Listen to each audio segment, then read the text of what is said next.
Hello mga kapsat, kamusta kayong lahat? And share ko lang po yung aking pag-uwi sa Pilipinas last month.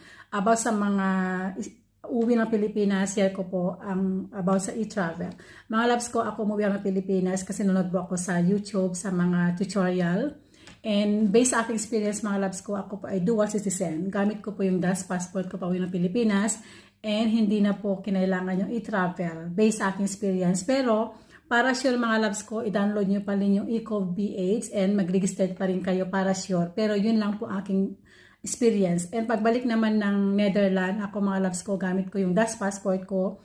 Tinanong ko mismo sa immigration kung kailangan i-travel, hindi na po kailangan kayo po ay citizenship. Ako ay gamit ko po yung DAS passport ko. Pero pag Filipino passport kayo mga loves ko, kailangan nyo po mag-register ng e-travel, arrival and departure. Yun lang pong based sa aking experience ha. Lahat po pag kayo umuwi ng Pilipinas. Pero para